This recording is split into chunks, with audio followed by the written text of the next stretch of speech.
Hi అండి, నమస్తే. ఈరోజు 5 చుక్కల ముగ్గు వేసుకుంటూ ఒక చిన్న స్టోరీ చెప్పుకుందాం. స్టోరీ పేరు అన్నదమ్ములు. రామాపురం అనే ఊళ్ళో 2 అన్నదమ్ములు ఉంటారనమాట. వారి తండ్రి చనిపోతూ వాళ్ళిద్దరికీ ఒక మామిడి చెట్టు, ఒక ఆవు, ఒక కంబలి ఇచ్చి వాటిని ఇద్దరు సమానంగా అనుభవించమని చెప్పి చనిపోయాడు. ఆ ఇద్దరిలో తమ్ముడు అమాయకుడు, అన్నేమో గడుసువాడు.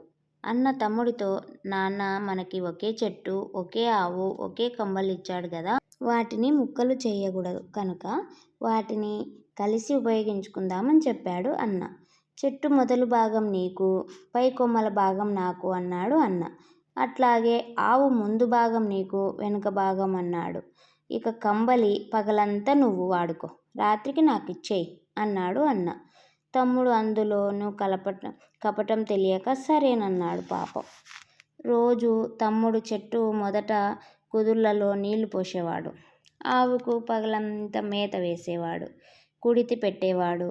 అన్న కొమ్మలకు కాసిన కాయలు, పండ్లు తాను తీసుకునేవాడు, ఆవు పాలు తాను పితుక్కునేవాడు. కంబలి మాటకొస్తే పగలు దాని అవసరం ఉండదు గనుక తమ్ముడు దానిని ఎండలో వేసి దులిపి మడత పెట్టేవాడు. అన్న చక్కగా రాత్రి దానిని కప్పుకునేవాడు. ఇంట్లో కొంతకాలం గడిచింది. తమ్ముడికి పెళ్ళయింది.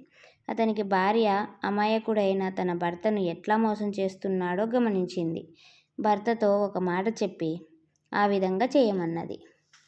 భార్య ఆ మాట ప్రకారంగా తమ్ముడు ఒక గొడ్డలి తెచ్చి దానితో చెట్టు మొదలు నరకబోయాడు.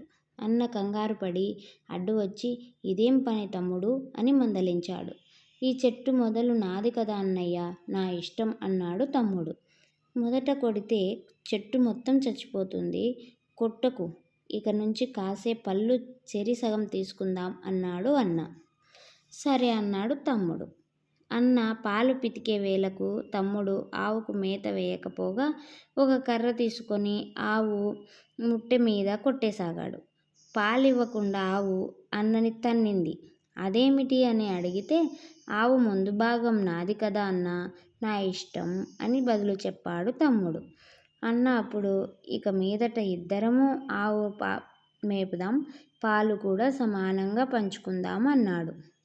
ఆ మరునాడు తమ్ముడు కంబలిని పగటిపూట నీటిలో తడిపి ఆ తడి కంబలిని సాయంత్రం అన్నకిచ్చాడు. అన్న దానిని ఉపయోగించుకోలేకపోయాడు. ఈ కథలో నీతి ఏమిటంటే, అన్నకు బుద్ధి వచ్చింది. తన తప్పు క్షమించమని తమ్ముడిని బతిమలాడాడు. ఆ తర్వాత అన్నదమ్ములిద్దరూ సమానంగా అనుభవిస్తూ హాయిగా సుఖంగా జీవించారు. అమాయకులను మోసం చేయకూడదు అన్నది ఈ కథలో నీతి.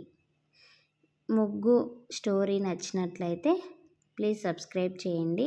ఇంకా ఎలాంటి స్టోరీస్ చెప్పాలన్నది కామెంట్ చేయండి.